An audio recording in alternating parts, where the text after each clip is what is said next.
And the amazing thing is he doesn't override human personality. So each author has its own style. That's why I didn't answer. Prophets having personality. Sorry. Yeah, I knew I was missing something. Each have their own style, but God uses that personality still to accomplish His purpose, and oversees that whole process from Jesus preaching and teaching and being crucified and rising again, and the accounts of His sayings and life being written, and then that being written down originally and then copied and disseminated. God oversaw that whole process, so that we have the Bible in thousands of different languages, and there's only a few people groups that have not heard that message, and that's the key thing, and that comes back to what you're saying about the Aramaic. Yes, Jesus would have spoken Aramaic, and there's a few phrases that are retained in the New Testament in Aramaic, but it was written in Greek because that was the language of the empire at the time. If you wanted to communicate a message, that was the message that you wanted to communicate, and it was written in Koine Greek, which is the common Greek rather than the highbrow Greek, because they wanted to get the message out. So that was the important thing, to get that good news about Jesus out to as many people as possible. So it was copied and copied and copied. Okay, great. Yeah. So but God oversaw that process, and I think because we've got so many manuscripts existing today, we can have confidence of what the original was. So I guess what I'm saying is that if Christianity was a religion for mankind, it should be relevant for mankind. Absolutely. In terms of its preservation, in terms of its language. Yeah. If we now compare that with the Quran, Aramaic is not a live language. In fact, you yourself have said that only fragments are remaining even in the New Testament. Yeah. However, the Quran was revealed to the Prophet. Yeah. It was revealed in Arabic. The Prophet spoke Arabic. Today we read it in Arabic. And yes, we have the English, but the English is heavily reliant upon the Arabic. If something can't be... So then if Aramaic is there and it's not a live language anymore, it actually proves the argument that Christianity is not a religion for mankind. It was a religion for its time and place, which actually confirms what Islam says. In fact, it confirms what Jesus said, that I've been sent to the lost sheep of the house of Israel. He didn't say I have been sent but I'm sure there's other quotes, but the point coming back to this, surely Aramaic should be a live language. Arabic is, I think, 5th most spoken language in the world. It's a live language. But then again, again, you can correct me. Sorry, just in case I forget about the prophets. Because sometimes you mention things, I don't want to interrupt. No, thank you. And so that's with the preservation. The second thing, I think I said this a few times, God oversaw the preservation. But we know in the early scriptures, it's impossible. I don't think any Christian makes this claim that the Bible was copied studiously with 0 mistakes in it. In fact, Mark, this is an issue that happens, that when you copy something, for you to then take it off me, you have to then copy the copy. So I've made, let's just say, 5 mistakes in there. You've copied my 5 mistakes, and you've now inserted your 5 mistakes, and that's 10 mistakes. Now then somebody else gets it. So they might have 15, but they might be like, this looks wrong. Now how can that person confirm which mistakes we made and which mistakes he's changing that he thinks we made? I think the thing is, I think I know what you're going to say. We know we know where those textual variants But that's are. what I'm saying. Only and they don't change any meaning or doctrine. But that's the thing. In the footnotes, yes, you've got John 7:5-3, and you've got the last 10 verses of Mark. 2 examples where it has been mentioned in the footnotes that, look, this has been entered by the scribes. No, it doesn't actually say. Footnotes say these verses are not found in the earliest manuscripts. That's what it says. The Bible that I checked, it said this was entered by the later scribes. This is the New International Version. Really? I've got the international version here. Does it say that? In fact, there's a good... Does your one have the foot? There's a really good actually argument that it was because they talk about it maybe being in the wrong place. That some scholars are saying that it was part of the original, but its position. Because the language, the words it uses, the way it joins on. Yeah.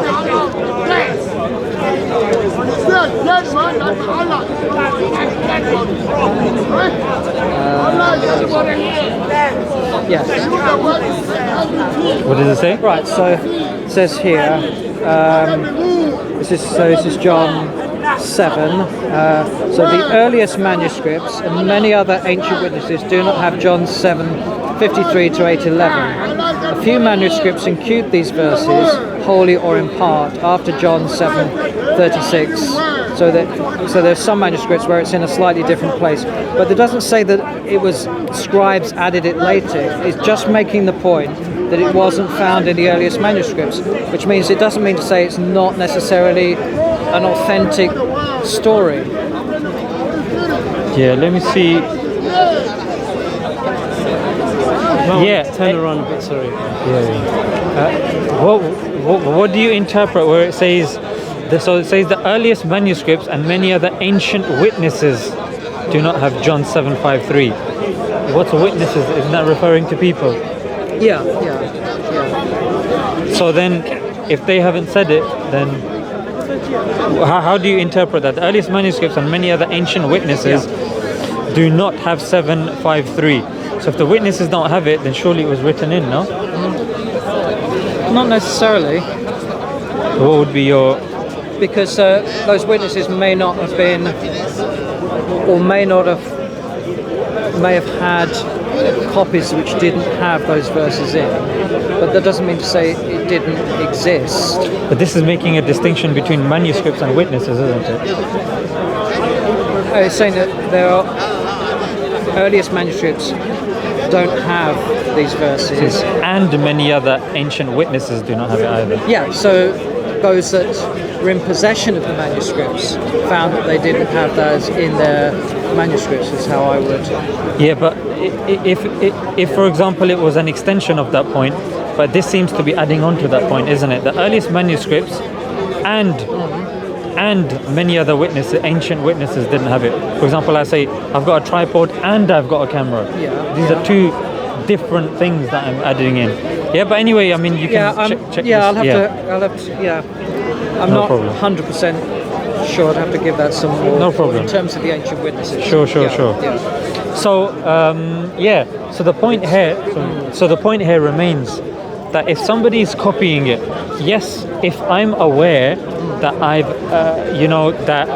maybe made a mistake here, I can't read that word and I've added that, then it says, okay, you write down the mistake like some scribes did.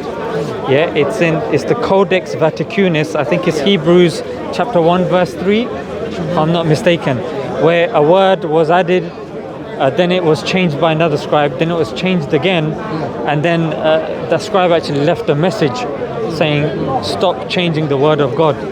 I think Bar Ehrman says he's got that manuscript and he's got it as a reminder or whatnot. It might be worth checking out in his book Misquoting Jesus.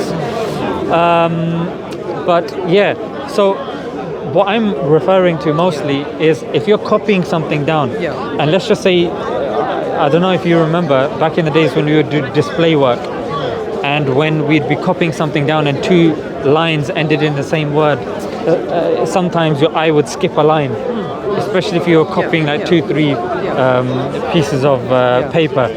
So the thing is, would you accept, Mark, that if you've been copying for a very long period of time, there are going to be unintentional errors that have crept in? Yeah, there are copyist errors. Yeah. And then those errors then get copied, and then those get copied. But because of the number of manuscripts, we can check those errors. And that's why there is a majority text, which is the one from which the King James Version is drawn. So because there are so many texts that are in agreement with each other, that's one indication. We weigh that against the Mark, we don't have a manuscript. We don't have a manuscript that goes at the time of Jesus or the time close to Jesus. We don't have the original Gospels. Yeah. And doesn't that contradict your point? No. You can't check then, can you, if you don't have the original manuscripts? But what we do have, what I'm saying is what we do have is a whole 5,000 or so that come later on. Greek manuscripts. They come way later on. Sorry? They come later on. Some do. In fact, the Greek ones came after the Latin ones. The Latin ones were done first, then the Greek ones were done afterwards. And if you look at the Latin ones, same issue happens there. So if you're saying you're relying on the Greek ones themselves were relying upon the Latin ones. Yeah, but we could all.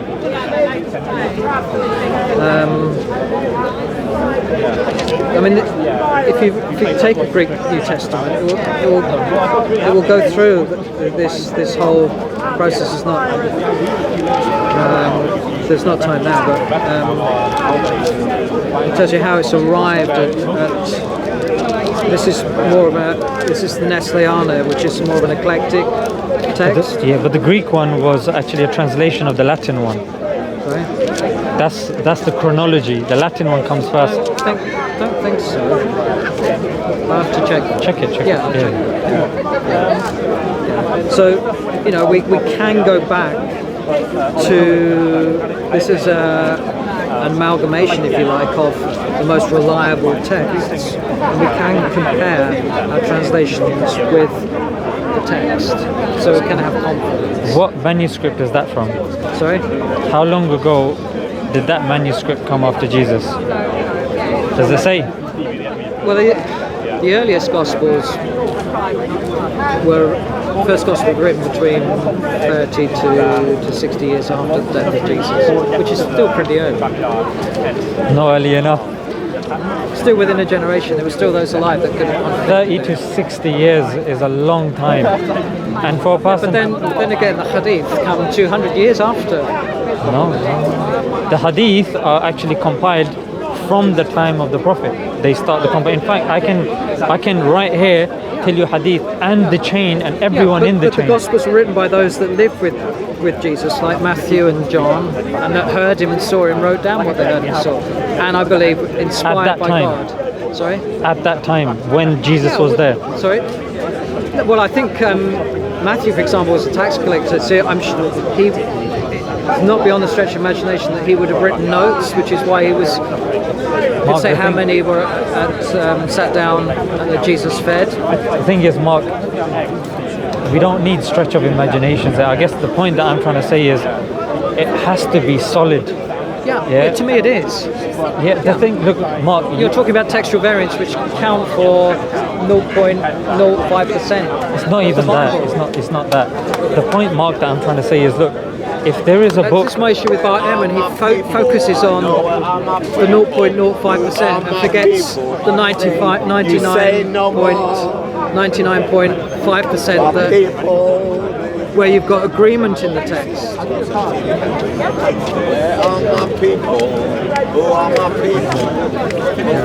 No. Anyway, we're getting to quite technical discussions on manuscripts. No, Mark. The thing is, look, I understand it's your belief. I'm not here to convert you or anything like that. The thing is, look, if we're claiming that a message, for example, I'll be honest with you, I'm making the claim that the Quran has been sent for everybody. The religion is accessible to everybody. We have ways or fingerprints or signs of God that are clear for any person. There's no stretch of imagination. There's no I have to do this, I have to do that. It's clear. And look, if something is coming for mankind, it has to have the fundamentals solid. I guess that's the only main thing that I'm trying to say. And I'm saying the fact that can't be done for the Bible. I understand that. Look, I'm not denying that. The Quran mentions Jesus many times. There's a chapter on Mary. In fact, think about it. Why would the Prophet Muhammad, his name's mentioned 5 times? I think Jesus' name is mentioned 25 times. So I mean, that's the beauty that the Quran and even the way it speaks about the previous prophets. There was one thing that I read in the Bible, that fallibility is one thing, and I guess that's what when you were talking about fallibility and you mentioned prophets, there's one thing that's in the Old Testament about Lot being intoxicated by his daughters and then them having intercourse. It's just stuff like that. Like we in Islam, there's no such mention of anything obscene like that about a single prophet. All prophets are supposed to be messengers, handpicked guidance for people. If a prophet is having sex with his... but then for us, Lot is not a prophet. That's one thing. So what is Lot? It's interesting because he's a fallen, fallible, sinful human being who nevertheless looked for the coming of Messiah for redemption, and that's why in the New Testament he said that Lot was a righteous man, because he was looking for that righteousness that God would provide in his Messiah. And to me, the Bible's, I think it was Oliver Cromwell who had his portrait painted, and he said, "Paint me warts and all." And I think today there's a tendency we like to airbrush our photographs. People on Instagram or something, they airbrush their photographs. To me, the Bible is authentic. It's honest. It's earthy. It's raw. It's real, and that adds to its authenticity. Now, to me, that you might recoil from some of those stories, but the fact that it's there makes it more authentic. It's not trying to cover anything up. It paints it warts and all. And it gives, it's not, many of these things, like David committing adultery, are not examples for us to follow in. The whole point is that we learn from that. We learn from their mistakes, that we don't repeat those mistakes. We see David looking at a woman and lusting after her, and we think, hey, there's a process here. He looks, he lusts, he then commits adultery, then he commits adultery. Guys, stop. And then he has murder, then he has a wife murdered. Let me just finish. So we learn from that, hey, if it starts with the look, we need to avoid the look. So there's a lesson there. So even when it contains these things which you feel or may recoil from, to me they're there for us to learn from. They're not examples to follow in. So some of the lives, if you look at some of the lives of the patriarchs, Abraham, Isaac, Jacob, they all did things. It was a very dysfunctional family, but God uses sinful, fallen, fallible human beings for his purposes, and that's the good news for us, because we're the same. That God can use me, a weak, fallen, fallible human being, Have you met Hugh? as a vessel for his gospel. I'm not perfect, and my life is not perfect. But if that book has been revealed for the whole of mankind, it's been revealed for the whole of mankind. Kids are supposed to be able to read it. Adults are supposed to be able to read it. Grandparents are supposed to read it. That sort of stuff, you can't sit around a fire and read. I mean, the thing is, I think you can. like, I'll give you an example. Like, even when you're talking about Ezekiel 23, where it talks about the genitalia, it says genitalia the size of horses and the emissions like donkeys. I'm going to be honest, I wouldn't be able to read that in front of my son. And when it comes to scripture, you should be able to read it. You should be able to read it in front of your son without saying, I'm just going to leave that bit out for now. I'll do that when you're a bit older. For example, would you be able to read that to your 5-year-old child? Well, the donkeys have huge penises. Guys, you just got to be real. Can I say something? I personally would. Guys, I mean, you still there are don't things that see they it. perhaps. Oh my God. It's not the most. To a 5-year-old child? Yeah, I mean, I think with a 5-year-old child, I would tend to stick to the main stories. Obviously, as they get older, they can read the other parts. I suppose if I was reading the whole of the Bible through with them, I would probably do that when they were a bit older. But there are still stories that they can read and learn from. But it's there. It's there. God intended it to be there for a reason, for a purpose. That's where we differ, isn't it? Because if the thing is, if you're claiming that something has been preserved, there needs to be evidence to back it up. And I respect the fact that you have a strong belief. But the thing is, that belief, if you're preaching that belief to somebody else, you have to be able to back it up. Yeah. That belief does have to be solid. No, yeah. But my foundation is the life, death, resurrection of Jesus Christ. That's what it rests on. Which is not preserved, isn't it? Sorry? It's not preserved. And it's